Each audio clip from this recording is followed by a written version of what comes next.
right, we are officially recording. Parashat Shoftim. What's posterity ever done for us? What are you talking about? Well, we're recording for posterity. Is that what it said? No, but still. Well, there might be people who are- Judy, hi, this is a radish. Ah, let me see. Hold it up again. He's eating it. Oh, It didn't grow that way. okay, I just picked a few, I left you some. great. Okay, that's, I hope that'll give you the link. We have to go to Jerusalem for a first fruits. We should take a group trip, right? Yeah, we used to do a, what's the prayer for when you have something for the first time? We used to do that. Shechianu. Shoftim. Hachiana, when we had the first vegetables from the garden.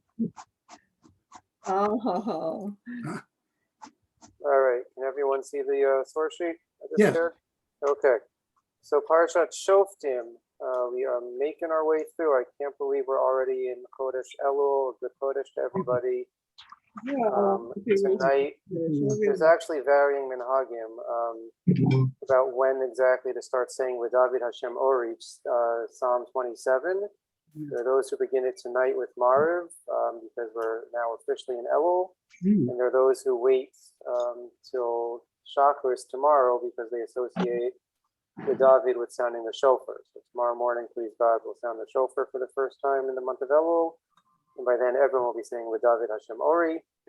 But everyone should have a good Chodesh, a productive Elul, and let's dive right into it. So there's this section that we're going to focus on from Parshat Shoftim is called Parshat HaMelech. And so the Torah tells us, "Kitavo el haaretz asher Hashem Elokecha noten lach v'yirishta, v'yashavta ba ve'amarta asima alai melech kechol hagoyim asher sbivotai." When you come to the land which God has promised you, and you inherit it, and you conquer it, and you settle in it, and you'll say, I want to place a king over me like all the nations around me. Som tasim alach hamelech asher yibchar Hashem Elokecha bo mikerev achicha tasim alach hamelech lo tuchal latet alecha ish nochri asher lo achicha hu. You shall surely place a king whom Hashem your Lord chooses from amongst your brethren. Shall you place a king? You cannot place a foreigner or a non-Jew as king who is not your brother. Rak lo yarbelo susim v'lo yashiv et ha'am mitzrayma l'man harbot sus v'Hashem amar lachem lo tosifim lashuv b'derech hazeh od. The only limits on this king is that he cannot have an abundance of horses, lest he return the nation to Egypt to increase the horses. And Hashem says you cannot go back on this way again. V'lo yarbelo nashim, v'lo yasor levavo, v'chesed v'zahav lo yarbelo me'od. He cannot have an abundance of wives. He may not turn his heart away. He may not accumulate masses of silver and tremendous masses of silver and gold.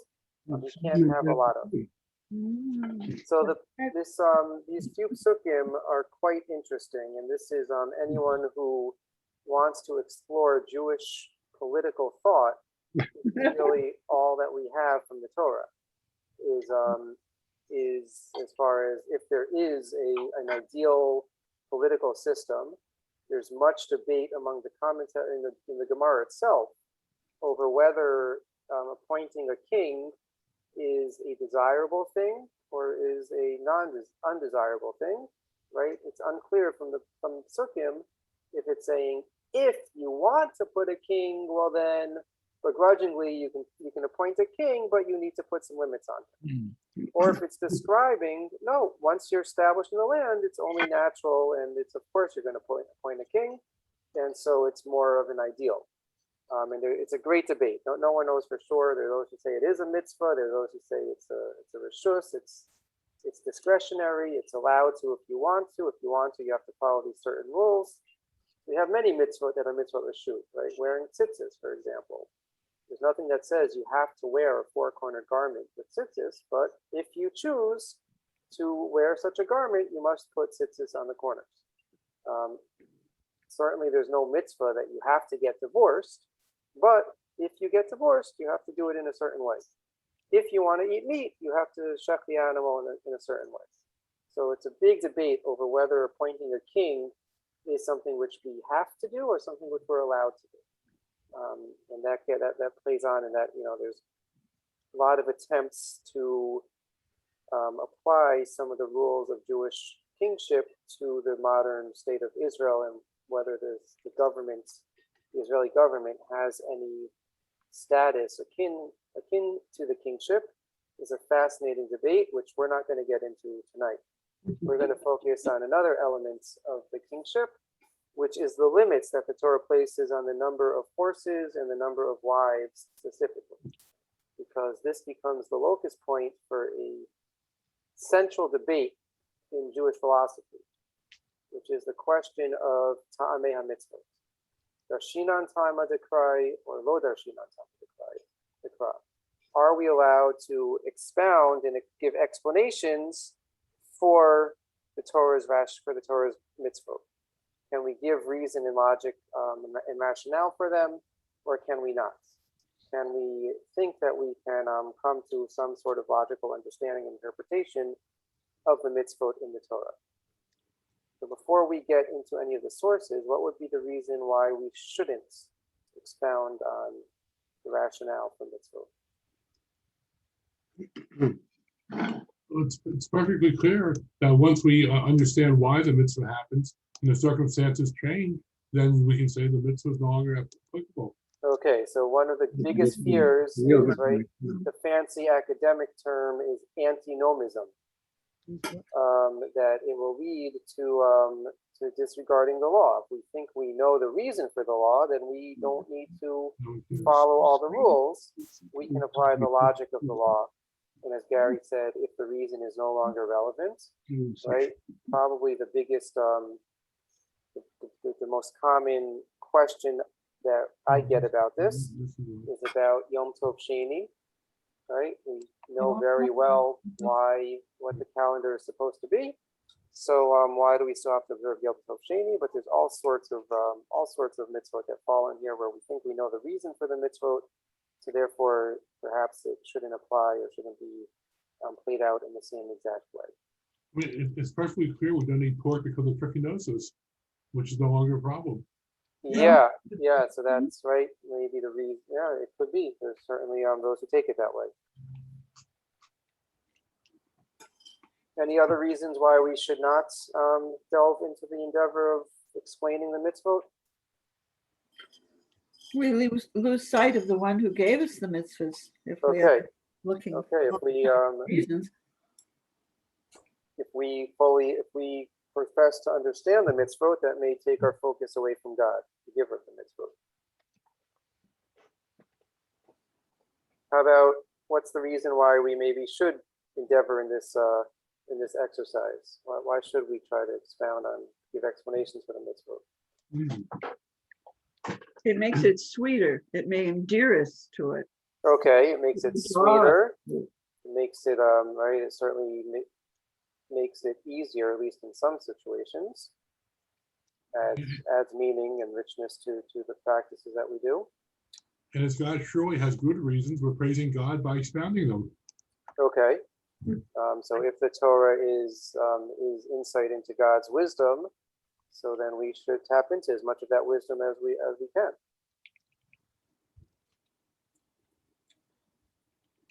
Any other thoughts, one way or the other?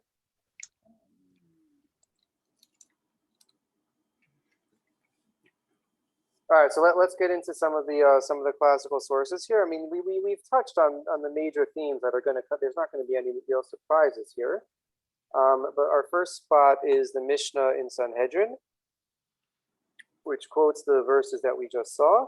Lo yarbelo nashim ela shmon esrei. You shouldn't have a lot of wives. So what's considered not a lot of wives? Different time, different era. 18. The limit is 18. Rabbi Yehuda Omer marbehu lo uvyovad shelo yehu misirot et libo. Yehuda says, no, he can have as many wives. The king can have as many wives as he wants, as long as they do not turn his heart astray. Rabbi Shimon Omer, afilu achat misirat libo, hareza lo yisiana. Right? So Rabbi Shimon says, well, even if one wife is going to turn his heart away from God and away from the Torah, he can't marry that one wife. It's not a question of numbers. It's not a question of quantity. It's a question of quality. So if even one who turns him away is not allowed, why does the Torah say he shouldn't have a lot? Because even if he marries 30 wives who are all like Abigail, who are perfect spiritual queens, bastions of Torah, there's still a limit. There's still a limit, presumably of 18, the Mishna would say. Does it say anywhere how they came up with 18? I'm sure there are commentaries that get into it. I don't remember the Gemara getting into that question. And I don't know where 18 comes from. It's a good question. I'm sure there are commentaries that get into it. Okay, so the Gemara goes on. So can we conclude from this Mishnah that Rabbi Yehuda, who says that the king can marry as many wives as he wants as long as they don't turn his heart astray, that he does expound on the explanations of the Torah? Rabbi Shimon does not. But we've learned the opposite in a different case.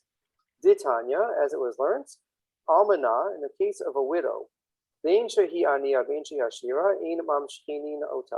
if a widow falls into debt, you're not allowed to take any collateral as a guarantee of the debt, whether she's rich or poor. As it says, you cannot take as collateral the clothing of a widow. Rabbi Yehuda, that's according to Rabbi Yehuda. Rabbi Shimon Omer, Ashira mamshkinyanota, aniya in mamshkinyanota. You can take collateral from a rich widow, but not from a poor widow. Right? So it seems to be the opposite. Here it's Rabbi Yehuda who says we don't make a distinction between rich and poor. You can never take any collateral, and it's Rabbi Shimon who says that we do distinguish. And in the case of a rich widow, you can take collateral. Okay, so doesn't that preclude then for a poor widow, she can't borrow since she can't get security. Nobody's going to be right. So elsewhere, the Torah talks about that, and you're not allowed to withhold. You're not allowed to withhold. Right. So, however, she came into the debt, and you're supposed to give loans, especially to widows, especially to those who are most vulnerable. But you cannot take a collateral. It's a good question, Martha. Okay, so that's the basic. Okay, let's go on to the Gemara. So then they say, well, what is the basis of this dispute? Hachi kamar. This is the explanation.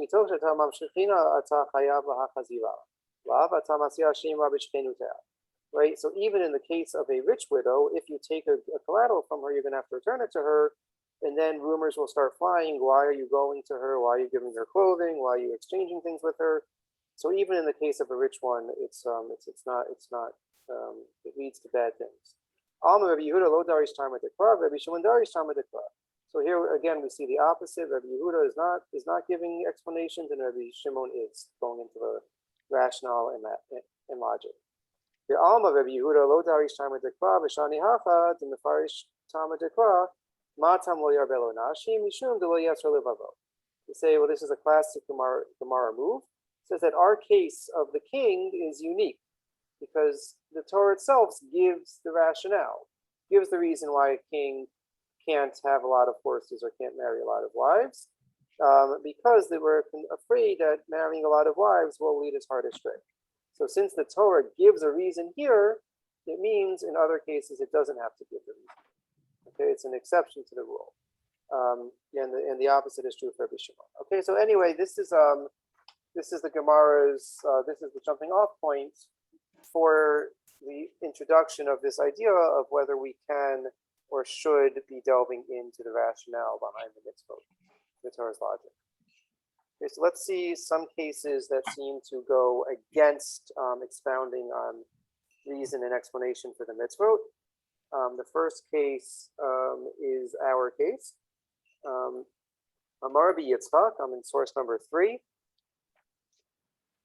Mitnema lo nitgalu ta'amei Torah, sharei shte mikraot nitgalu ta'aman nichshal behen gadol ha'olam. Why does the Torah not give us reason for the mitzvot? And this is, we can question the premise of the Gemara's question. There are many, many mitzvot where we're given an explanation in the Torah for it. But it says, why does the Torah not give us the reason? Because in 2 instances it did give us the reason, and the Gadol Ha'olam, the greatest king of all time, or one of the greatest kings of all time, failed in both of them. Ketiv, lo yarbelo nashim. Torah says a king should not have a lot of wives. Amar Shlomo, ani arbe velo asur. Shlomo, King Solomon said, I will take a lot of wives, and none of them, I won't let them lead me astray. Uchtiv, vahi le'etiknat Shlomo, nishav hitu et levavo. But that we learn in Malachim Aleph that when Shlomo grew old, his wives turned him astray. Uchtiv, lo yarbelo susim. It says that he should not have a lot of horses. Amar Shlomo, ani arbe velo ashiv. He said, I will have a lot of horses and not return to Egypt. Uchtiv, vatetse merkava mitzrayim v'sheish. And it says that the chariot went out of Egypt, that he fell to Egypt. Okay, so because Shlomo thought he could internalize the reason of the Torah's mitzvot and not succumb to the danger or the temptation that the Torah is afraid of, he ultimately did succumb. So therefore, in general, the Torah does not give us reasons. We should not try to understand the reasons and the rationale. Is there an inherent right of Am Yisrael or the Sanhedrin or the Kohen Gadol to depose a king who breaks an express rule, a command, a mitzvah? There is a right to depose. It's a great question. So we know that we're told that the king has to carry with him a Torah scroll at all times, and the king is subject, right, to the rules of the Torah. Presumably, there is a right to depose. How exactly that plays itself out is not so clear, right? If we look, It's an interesting concept that the 17th century writer of the English writer who inspires Thomas Jefferson with the Constitution and others about limited government, about rule by the consent of the governed, right, that the governed can withdraw that consent if they decide that the ruler, the king, is behaving in a way which is in breach of basic, right? John Locke's idea. That's a literally revolutionary idea. Yeah. So I mean, if we study Tanakh, right, all of Nevi'im is the struggle between the prophets and, by and large, kings who weren't doing what they were supposed to be doing. So it's a good question. It's a good question. It's an interesting question. And this is one of the classic examples that people point to that we've studied in the past, the writings of Eliezer Berkovitz and others, who talk about halacha being a system of galus, right? That by and large, halacha, as we know it, was developed in galus when Jews were powerless. And so the whole fact that there now is a state of Israel and trying to apply halacha and bring halacha into conversation with the modern day state, where there's a case for, there's a possibility for actual influence and actual back and forth. We see what that dynamic leads to with many of the complaints that people have with the Rabbanut in Israel nowadays. Right? Should the Rabbanut have complete control over laws of marriage, laws of divorce, conversion? Right? Kashrus is now in the news big time in Israel. So that's, many say that that's a product of halacha having developed without there being a possibility of interaction with a real political power, on a statewide level. So there's a lot to say. There's a lot to say here.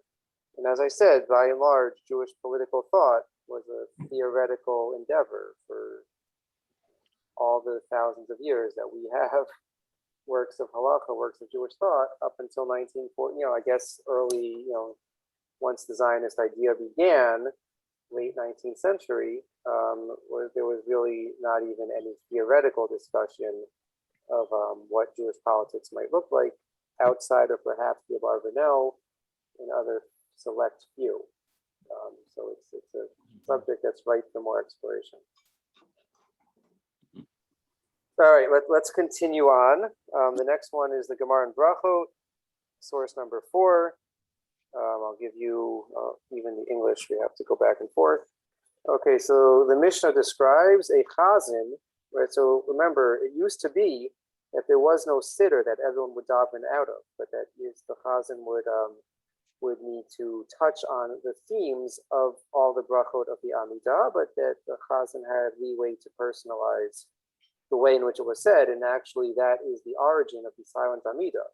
The silent Amidah, that was actually a time for the chazan to gather his thoughts about what he was going to say during the Chazarat Hashatz, and to think about how exactly he was going to formulate and touch on all the themes that have to be touched upon.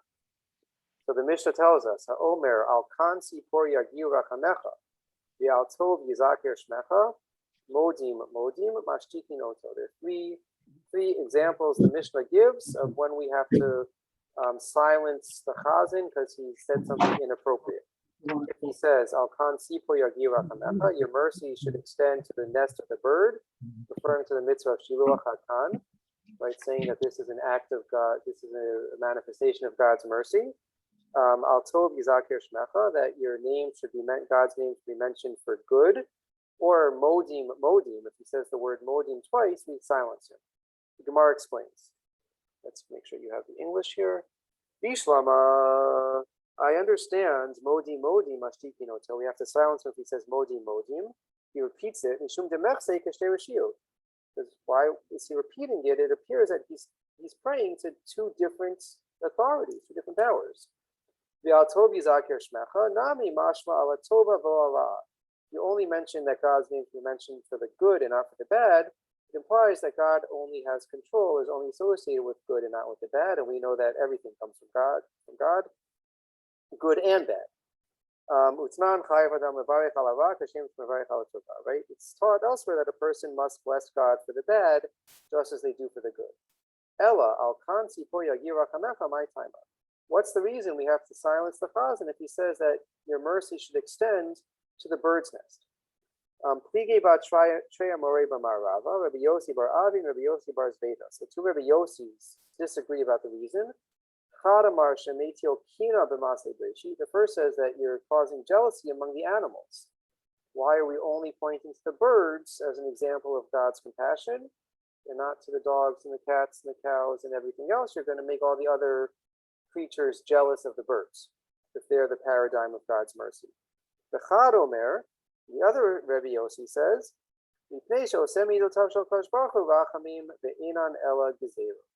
by saying that God's mercy should extend to the bird's nest, you are saying that the mitzvot are a manifestation of God's compassion, when in reality they're decrees.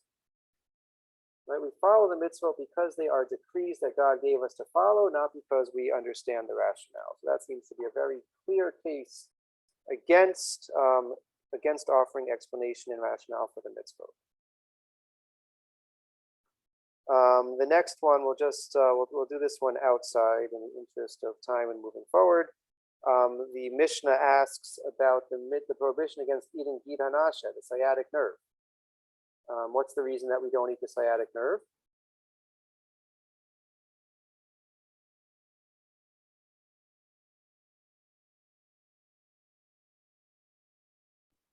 There we go. Because Yaakov had this physical altercation with Esav's guardian angel, and he was lamed by it. Yeah, the story of Yaakov, right? The Torah itself tells us in source number 5, Al kain lo yochlu b'nei Yisrael gidan asher asher al kaf hayarech ad hayom hazeh ki nagar b'chaf yarech Yaakov b'gidan asher. The Jewish people don't eat the sciatic nerve, which is at the top of the thigh, to this very day, because Yaakov was injured there. Right? The Torah itself tells us that that's the reason we don't eat it. And yet the Mishna and Chulin tells us that it was all forbidden to us at Mount Sinai. That the origin is not from Yaakov, but the source of the prohibition is from Mount Sinai. And the Rambam in the Perush HaMishnayot, source number 7, I'm just going to display the English, and we'll read the English of the Rambam inside. Pay close attention to this great principle brought forth in this Mishnah, the declaration that it is prohibited from Sinai. This principle means that you need to know that everything which we are cautioned not to do or commanded to do is because of God's command through Moshe, not because God commanded the prophets who preceded him. Okay, so the basis of every mitzvah that we have is because God gave it to Moshe as a mitzvah at Har Sinai. Right? This would apply presumably even to the story of Pesach. Right? The Torah in Sefer Shmot tells us, right, on the 15th of Nisan, you have to eat the Korban Pesach, you have to eat matzah. The Rambam would say that's not the source of the obligation for matzah, for Korban Pesach, but the source is when God gave the Torah to us at Har Sinai. And I think the overarching theme of this is spelled out very clearly by the Torah and the Chatam Sofer. The Torah says, Ein anu tzrichim levakesh tam lemitzvot ki mitzvot melech im aleinu af lo neda ta'aman. We do not need to understand or search out an explanation for the mitzvot because they are the commandment of the king placed upon us, even if we don't know the reason. Okay, and so that is the basic argument against expounding or trying to understand explanations of the mitzvot, is because we should observe them as decrees of the king and for no other reason than that. If we think that we know the reason, we'll fall into the traps of Shlomo HaMelech, that we can quote outsmart the Torah and wind up failing or get the reason wrong, and so therefore we should do it only because it is the decree of the king. Any questions or thoughts on this approach? What's the protection against arbitrary, cruel, self-serving enforcement of mitzvot? A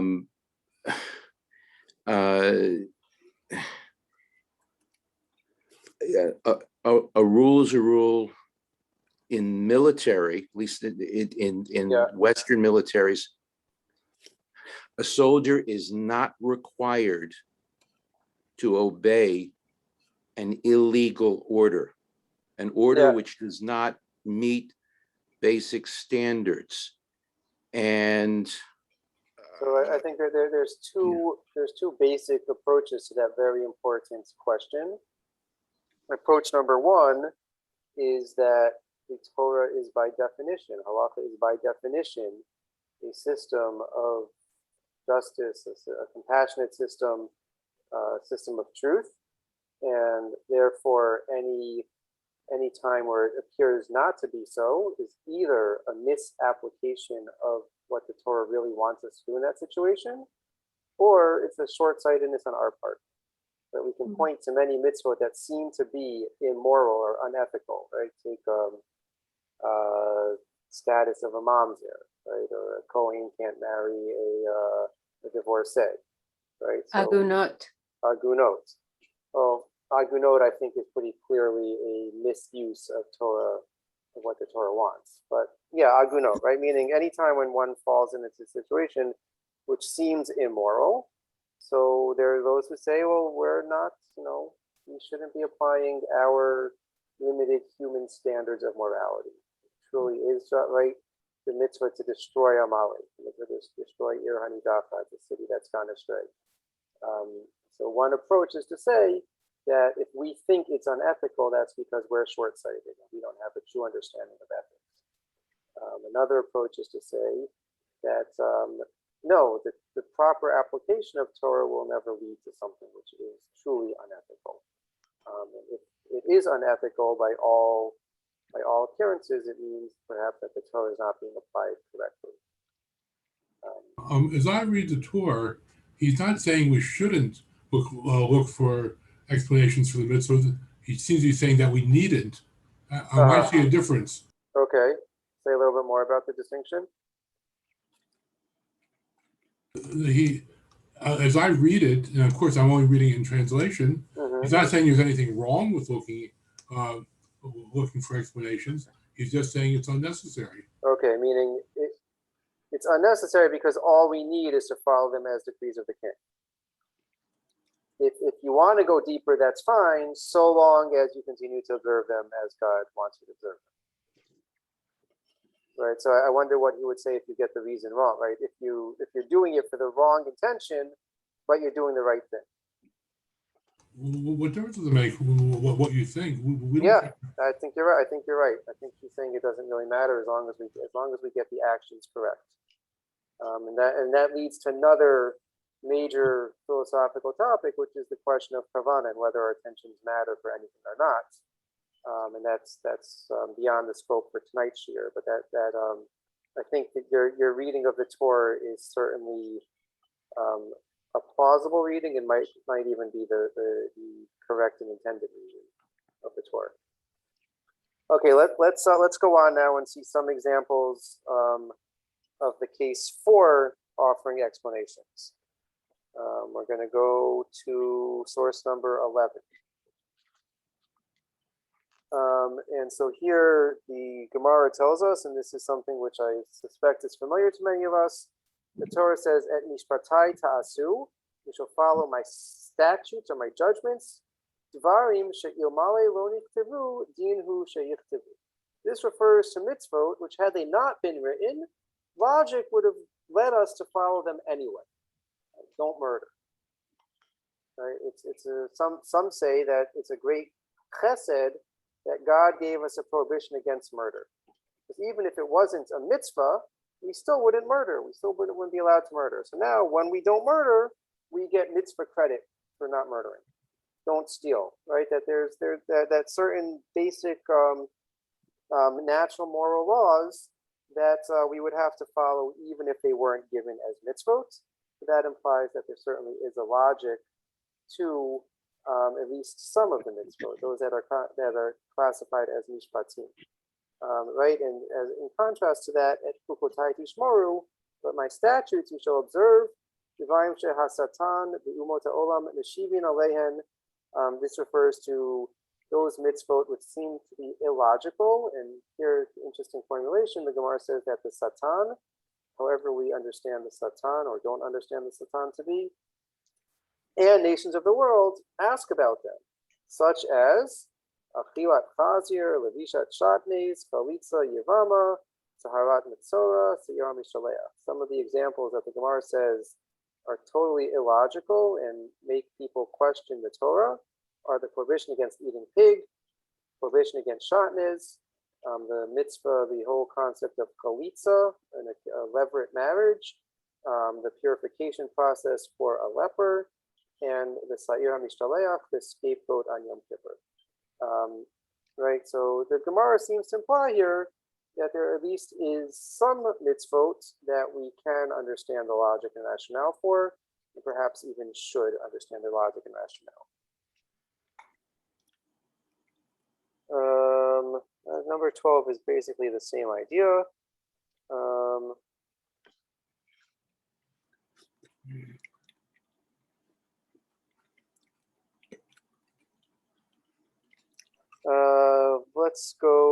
Let's just go to number, so the end of number 13, the Sefer HaChinuch. I think we looked at the Sefer HaChinuch last week also. The Sefer HaChinuch is one of the Monei haMitzvot, one of those who count the mitzvot and give us the list of the 613. The Sefer HaChinuch is unique in that in that he offers in every case a reason for the mitzvah that is offered. So he certainly is one who gives an explanation for the mitzvot, so that the existence of the Sefer HaChinuch in itself is an argument in favor of offering explanations for the mitzvot. But one of his underlying principles is that the Torah, the mitzvot of the Torah, are meant to shape our intellect and our hearts and our emotions.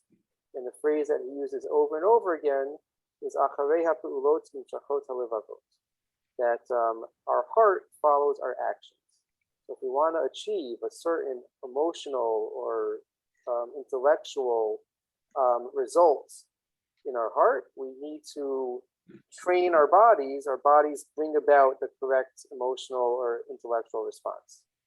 So the mitzvot are meant to get us to that proper intention of the heart.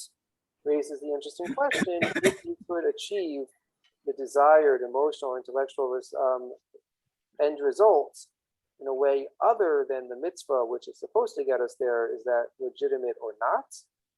An interesting question.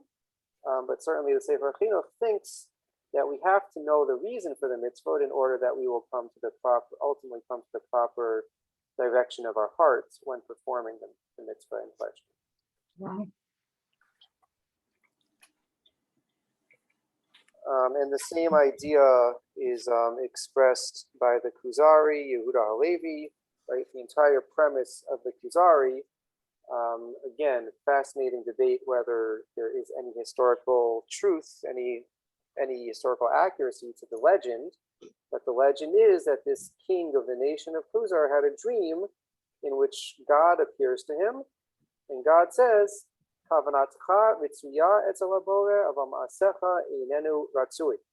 your intention is desirable to God, but your actions are not desirable. And so that leads him on an intellectual quest where he interviews a priest, an imam, a philosopher, and then most of the book is devoted to his conversations with the chaver, with a Jewish scholar, a rabbi, or someone learned in the Jewish tradition. But again, the premise of the book is that there is proper intentions and desires that we're supposed to have. They have to sync up with the action. So it's not enough to only get the right intention. You have to have the right actions as well. But if you have the actions without the right intentions, that seems to also be falling short of the standards that Yehuda Halevi is setting up for us in the Kuzari.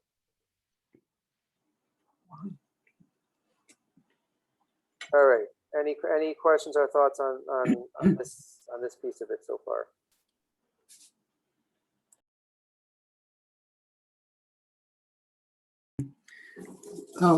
Which source was it that said that the doing is the most important thing, and then the heart will follow?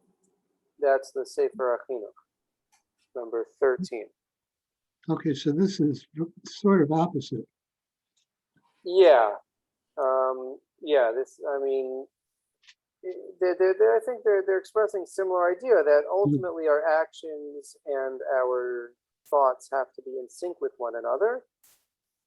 The Kuzari is coming up from it, from a different starting point, where you have the right thoughts, but you need to get your actions in sync now. Whereas the Sefer HaChinuch is saying that doing the proper actions will bring about proper thoughts as well. But what happens? Oh, excuse me. Go ahead. So what happens if you're just kind of going through the motions?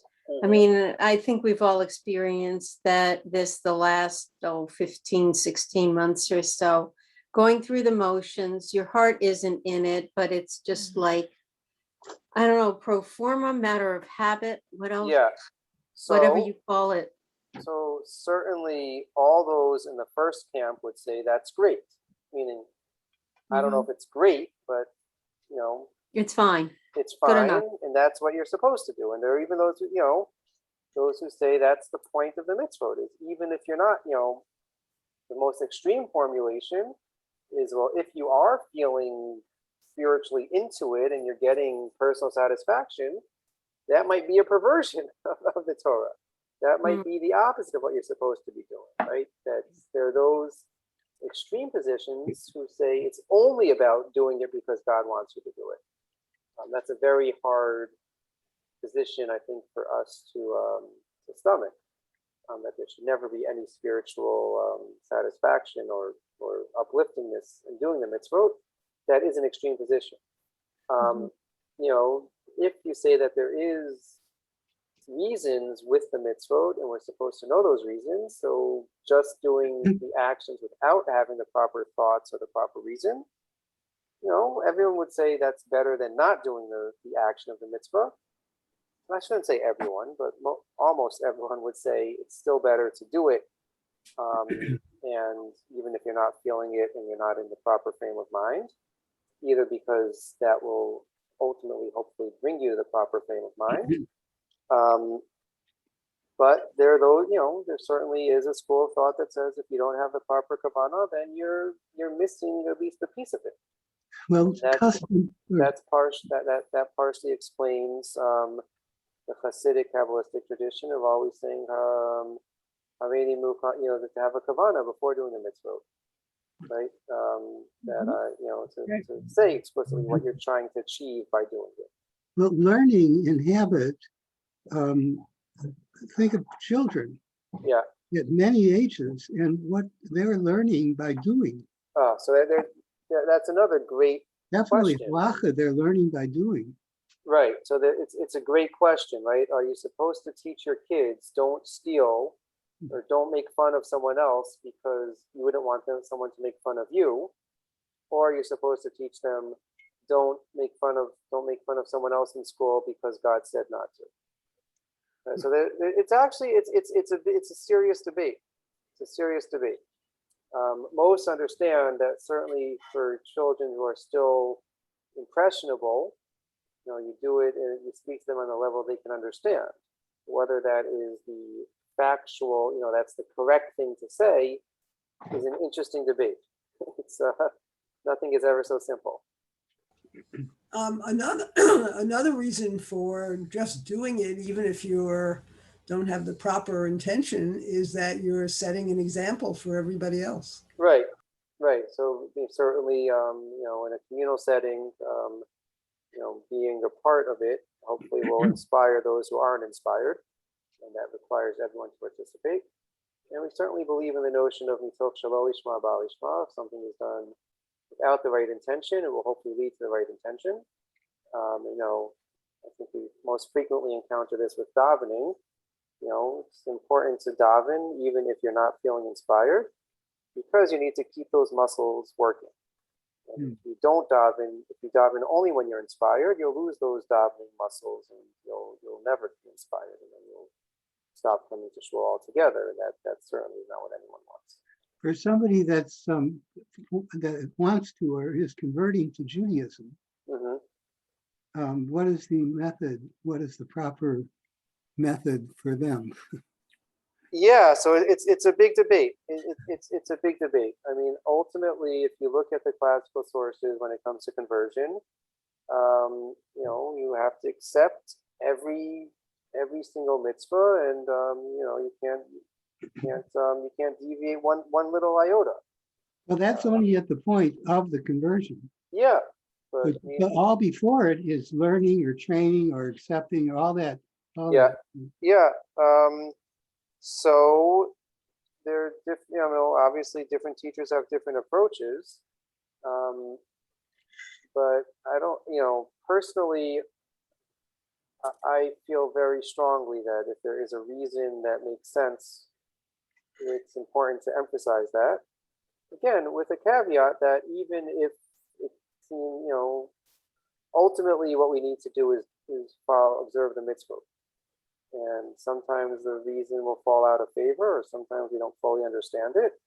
But if we can make sense of it, that's something that I think is important, especially for someone who's newly coming to it and doesn't have complete buy-in.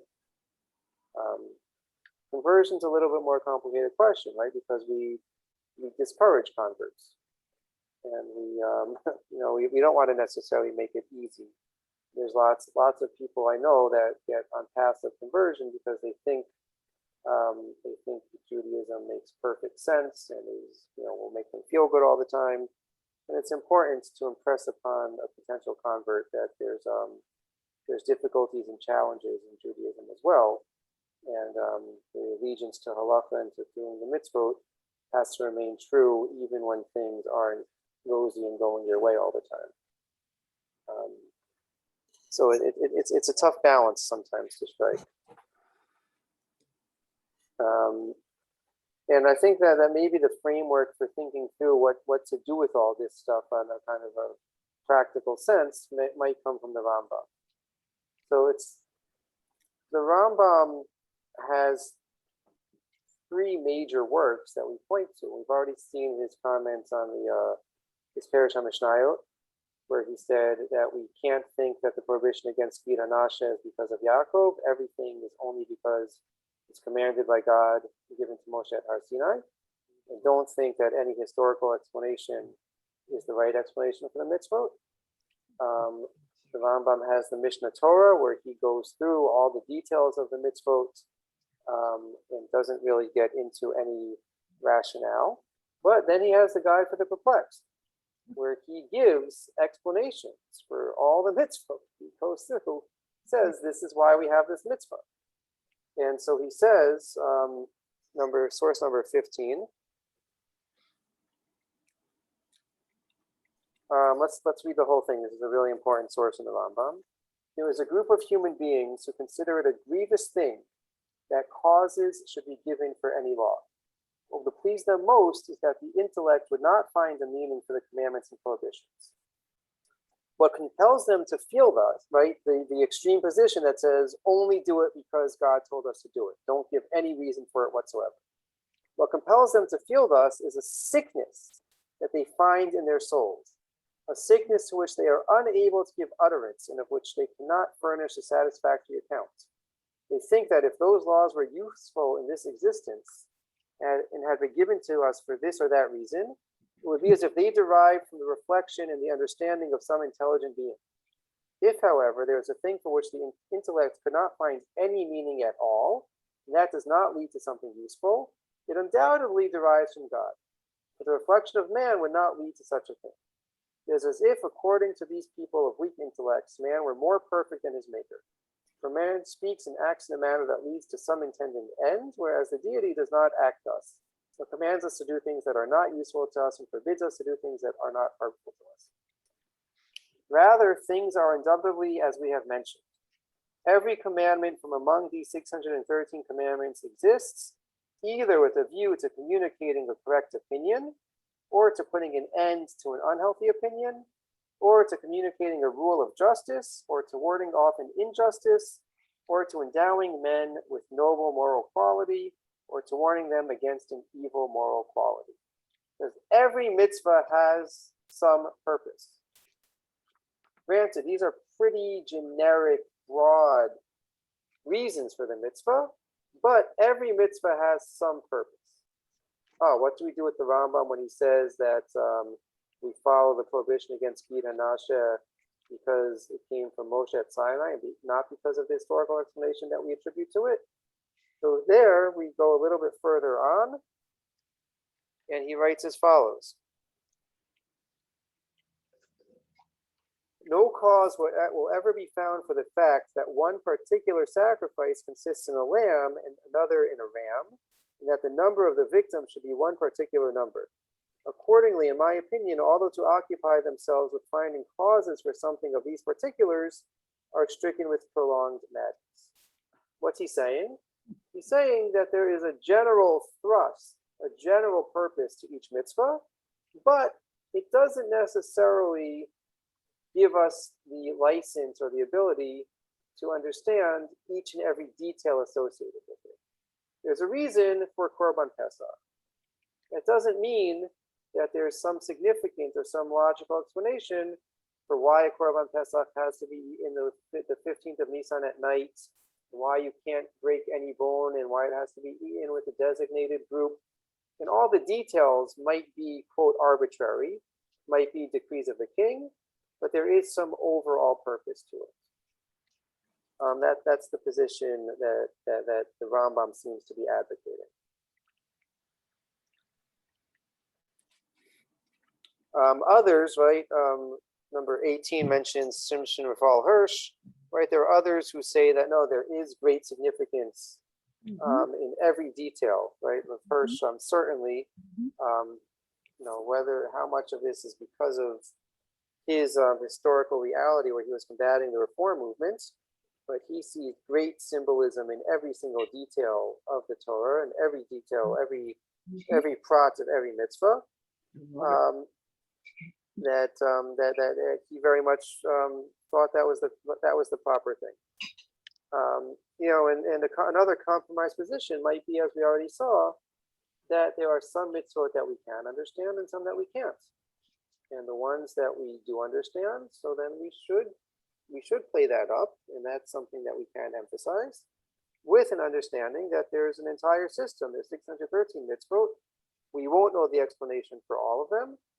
And the ones that we don't understand, we follow nonetheless with the same fervor, the same commitments as those that we do understand. That might be a true demonstration of proper faith and proper belief in God, that you place equal weight and equal emphasis on both categories, both types of mitzvot, whether we understand it or don't. Any final thoughts or comments on this? I really have to admit that I love what Rav Hirsch does with the sacrifices. I find it to be psychologically so interesting. I really do. I mean, what's the difference between a bull and a ram and a this and a that? Well, the fact that a ram is particularly required for somebody who's a political leader makes a lot of sense to me. Right. And that a lamb is there because the person wasn't assertive enough. Yeah. I mean, it's not. It isn't sufficient, certainly, to satisfy everyone. It's not completely compelling, but I don't know. As a psychologist, I have to say I find his work on that to be just right spot on. I mean, it's wonderful. It makes a lot of sense, and it helps us to understand how we can celebrate our meals together and times together where they would have offered sacrifices first and reasons for a toda or reasons for that or for that. Yeah. It's a way of providing an inventory for the month of Elul. Have we been not assertive enough? Have we been over assertive? Things like that. I mean, it's right there. It's very obvious, and I do love that in his work, I have to admit. Okay, thank you. Anyone else? I mean, this is one of the really big questions. So there's a lot more to say on this, but again, as is the goal with our shir every week, is kind of frame the issue and touch on some of the key sources, and hopefully it will inspire further thought and further exploration. And it's an ongoing question. It's one of those machloket l'shem shemayim shesof alikayim. This will be an enduring debate for the Jewish people for a long time, and it's a debate that has worthy arguments on both sides of the coin. If one is in a lecture, and the lecturer is very brilliant, of course, and is saying things that are true, let's say mathematics, for instance, but yet you're not quite there ready to understand that, but you still know that it's true, and it's you that needs to work harder and understand it. So I think for the Torah and for the commandments, Hashem is the teacher, and there are things that are hard to understand or whatever, and we just continue to try. Okay, thank you. I agree fully. Thank you. All right, so I mentioned at the beginning of this year that next week also I'm not going to be able to do Tuesday night. I can do either next Sunday or next Monday. And I just wanted to poll if there's one night that's better for those who are here. And since you're here this week, you'll get to influence next week. Anyone have a strong preference for Sunday night? Either one's fine with us. Okay, that's true across the board. Yes, for us. Yeah. Yes. Okay. All right. So Right. I think I'm going to tentatively say Sunday night. I think that'll be Okay. a little smoother on my end. And I will send an email out confirming that. The Shabbos announcements will confirm that. But I'm looking forward to, I said, I'm not going to be here for the next 2 Shabboses. We're going to be in last Shabbos in camp this week, and then we're on vacation the following week. So I very much look forward to at least connecting virtually for the Parsha Shir, and it'll be either next Sunday or Monday night to be confirmed a bit later in the week. Joshua and I participated in your whole shir for last week. It was very nice. Oh, great. Joshua Great. ordinarily sings on Tuesday night, so Sunday night Right. is very good. He's with us tonight.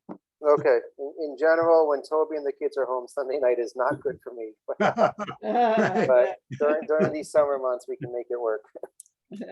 Very good. Thank you. Yeah, and Thank then you, Rabbi. football season will start up, and that'll be bad for everyone. So anyway, we'll see you next week. Okay, Take care. good night. Bye. Have a good week. Live with Tov. Good to Bye, go. Lato.